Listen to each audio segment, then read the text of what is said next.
এখন দাঁড়িয়ে আছি জয়রামবাটি স্টেশনে।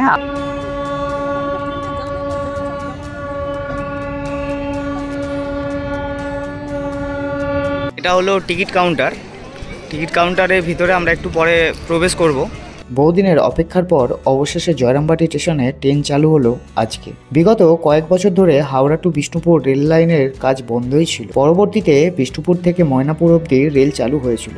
আজ বিষ্ণুপুর থেকে জয়রামবাটি রেল চালু হলো, তাই চলে এসেছিলাম জয়রামবাটি স্টেশনের ট্রেনের সিআরএস দেখতে।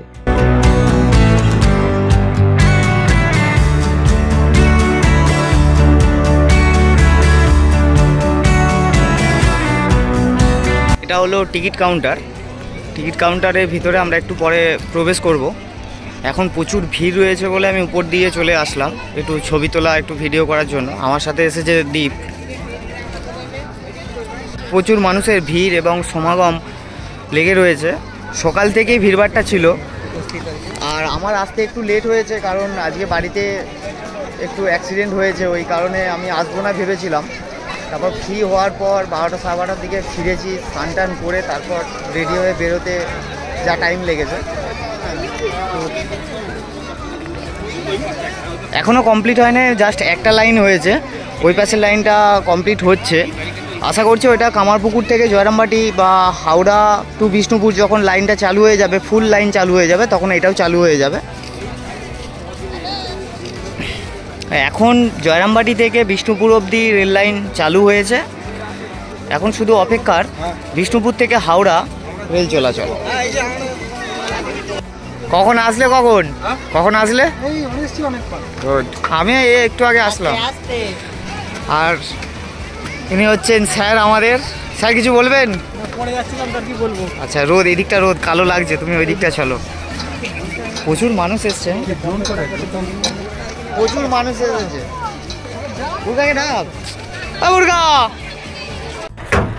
এখন দাঁড়িয়ে আছি জয়রামবাটি স্টেশনে। আর হঠাৎ একটা দাদার সাথে আলাপ হলো, তো তোমরা বাকিটা দাদার মুখ থেকে শুনে নাও। বলছি, জয়রামবাটি স্টেশন প্রায় বিগত 10 থেকে 12 বছর পড়ে থাকার পর উদ্বোধন হলো এবং রেল লাইন চালু হলো। এটা নিয়ে তুমি কি বলতে চাও?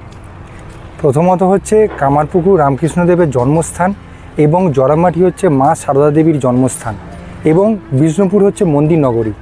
এই হাওড়া টু যে বিষ্ণুপুর যেই রেলের যে সংযোগ, সেই সংযোগটা আজকে করার জন্য যে তারকেশ্বর থেকে যে বিষ্ণুপুর লাইনের যে যোগাযোগ, সেই যোগাযোগটা 2010 সালে স্যাংশন হয়েছিল এবং 11 সালে তার কাজ আরম্ভ হয়। কিন্তু জমিজটের কারণে, সেই জমিজটের কারণে কামারপুকুরে যে ওখানে আসে সংলগ্ন যে ভাবাদিঘি আছে, সেই ভাবাদিঘির কাজের সমস্যা ছিল এবং কামারপুকুরেও কাজ অনেক পরে শুরু হয়। এবং এই জয়রামবাটি আজকে মা সারদা দেবীর এই যে পবিত্র জন্মস্থানে আজকে আমরা এসেছি। এই তার যে আজকে এই যে আজকে রেলের যে আজকে উদ্বোধন হলো মহাসমারোহে, আজকে এইটা খুবই ভালো লাগছে। এটা 3 মাসের মধ্যে এটা মানে স্টেশনটা রেডি হয়েছে। আশা করা যায় আমাদের ওখানেও, মানে আশা করা যায় কেন বলবো, আমাদের ওখানে হলে খুবই ভালো হয় যে কামারপুকুর রেলওয়ে স্টেশনটা আমরা এইভাবেই খুব তাড়াতাড়ি যাতে আমরা দেখতে পাই, যাতে করে আমাদের এই যে একটা মানে মুকুটে আমরা দেখতে পাই কামারপুকুর, জয়রামবাটি এবং বিষ্ণুপুর, সেটা খুবই ভালো লাগে। একসাথে হয়ে গেলে দর্শনার্থী এবং সাধারণ যারা মানুষ যারা, আমাদেরও সুবিধা।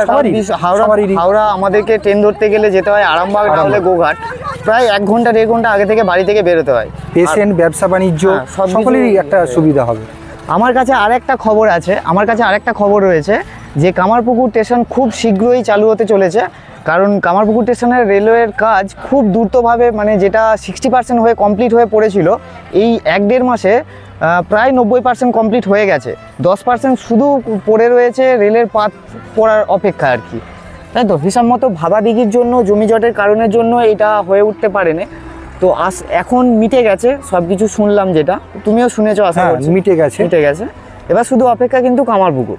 কামারপুকুর হয়ে গেলে কিন্তু আমাদের হাওড়া টু বিষ্ণুপুর লাইনটা একদম ভাবে, যেটা কি বলবো, মানে সব দিক থেকে সুবিধা, মানে কত মানুষের যেতে উপকৃত হবে সেটা বলে বোঝানো যাবে না। কারণ এই দিকটা আমি দেখিয়ে দিচ্ছি, এই দিকটা জয়রামবাটি, এটা হচ্ছে বিষ্ণুপুর লাইন, আর এই দিকটা দিয়ে যাবে কামারপুকুর। আমার যতদূর চোখ যাচ্ছে ততদূর কিন্তু মাটি পড়ে গিয়েছে। তো আস্তে আস্তে লেয়ার বাড়ছে, মাটির লেয়ারও বাড়ছে। আর সামনের ওই বিল্ডিংটা কি বলো তো, চিনতে পারছো? পিয়ারলেস। ওটা মাটি, হ্যাঁ মাতৃধামটা, তার পাশে হচ্ছে এস.টি. থমাসের স্কুলটা মনে হচ্ছে এটা। চলো আমরা এখন বাড়ির দিকে যাই। এই দাদারও বাড়ি হচ্ছে কামারপুকুরে। ও এসেছিল সকালের দিকে, কিন্তু সকালের দিকে এসেছে, আমি বেলা করে এসেছি।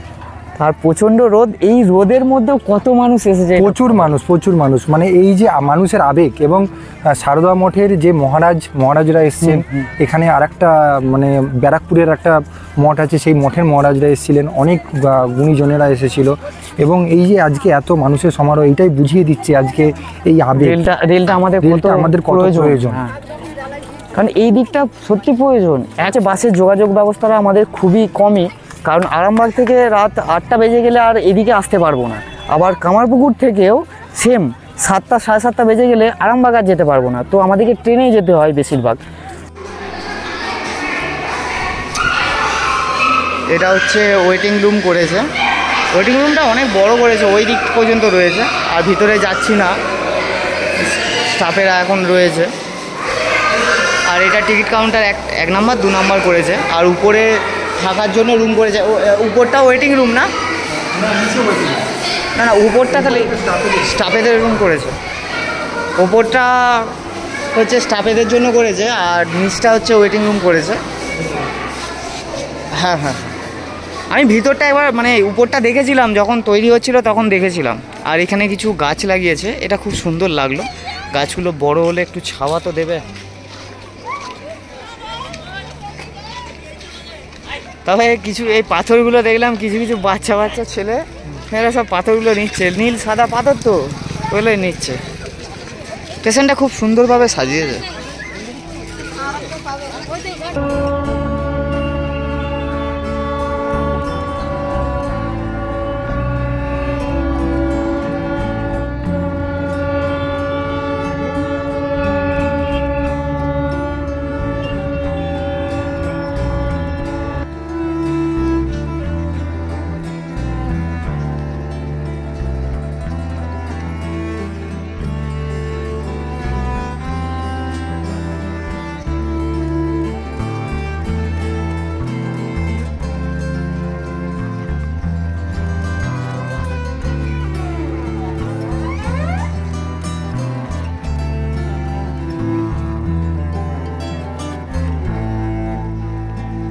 এটাই আমাদের স্টোরি ছিল। জয়রামবাটি স্টেশন কমপ্লিট হয়ে গেল, শুধু অপেক্ষা কামারপুকুর স্টেশন।